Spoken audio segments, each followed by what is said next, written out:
ලී තැවරුණු මල් 4 වන කොටස.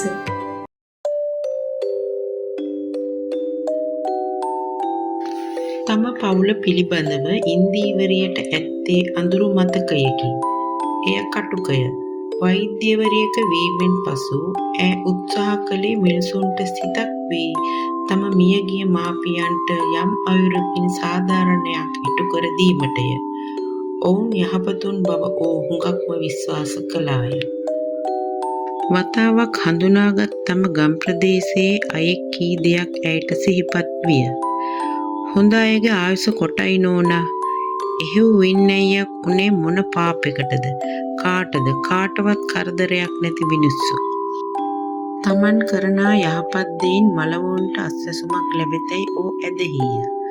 අයියා ඌව කළේ නරකක් යැයි ඉන්දීවරේ විශ්වාස නොකළාය. හෙතෙම උදාර මිනිසෙකු වන්නට ඇත. යන්න දැරීද සිතින්වත් ඒරුව නොමැවේ. ඡායාරූපයකින් පවා ඇය ඔහු දැක නොතිබිණි.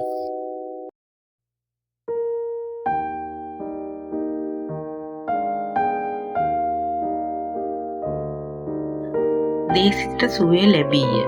වෙදකම සේම ඊට හෙදකමද බලපෑවේය. එදින ඔහු රෝහලින් ඉවත් විය යුතු දවසයි.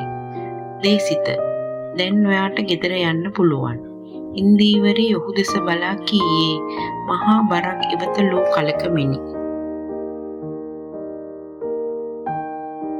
ඒ සිනාවයට කුමක්දෝ අසරණකමක් තිබුණා. වගකීම් යුතුකම් අවසන් වේද මීයේ කිව හැකි නොවන අඩුවක් ඇයට දැනී යන්නට විය. මාසයක් විතර යනකම් තනියම ඇවිද ගන්න බැරි වී. හොඳට රෙස්ට් කරන්න වෙනවා. හෙදිය උපදෙස් දුන්නාය. මිසි, මේවා නැති කෙනෙකුට දෙන්න. ඒ තම සන්තකයේ වූ සියල්ල හෙදිය අතට දුන්නේය. ඉන්දීවරියගේ හිත මදක් සැලින. වඩාත් වෛරයෙන් ඇය හෙදියට විධානයක් දුන්නීය. මිස්, ඇටෙන්ඩන්ට් කෙනෙකුට කියන්න වීල්චෙයා එකක් ගේන්න කියලා.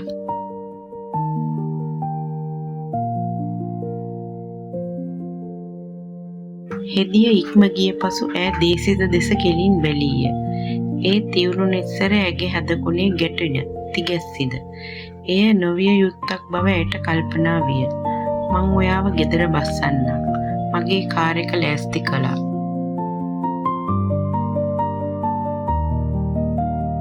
මෝටරිය පාරට ගත් ඉන්දීවරී කොයිබට දැයි විමසුවාය. නගරයේ බස් නැවතුම්පළ දෙසට හේ හිසින්සන් කළේය. පළමු වරට මේ ආගන්තුකයා ගැන කකුසකින් සිතන්නට ඈ පෙළඹින.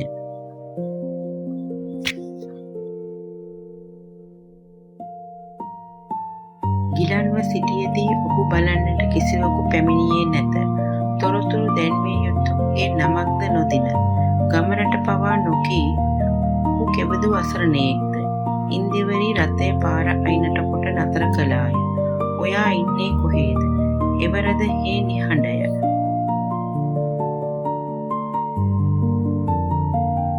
පූර්වට හිටිය ඔයාගේ එක කකුලක් අද ඇවිද ගන්න බැරි මට්ටමට වැටිලා. ඒකට මම වග කියන්න ඕන. ඉතින් මගේ යුතුයකම අඩුම තරමින් ඔයාව ඉන්න තැනකට ගිහින් බස්සවන එක.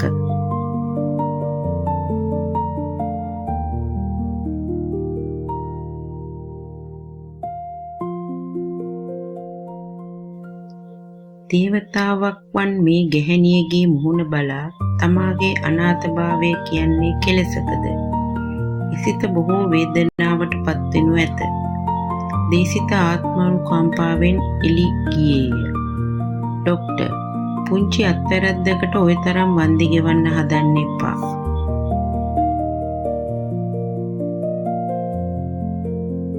මාව ඉස්සරහින් දාන්න. මිනිහෙක්ගේ කකුලක් අවසඟ වෙන එක කොහොමද සුළු දෙයක් වෙන්නේ? තර්ක කරන්න එපා මා එක්ක. එහෙනම් අපි මෙතනට වෙලා ඉමු. තරුණියගේ හිතුවක්කාරකමට දේසිතට සිනා පහළ විය.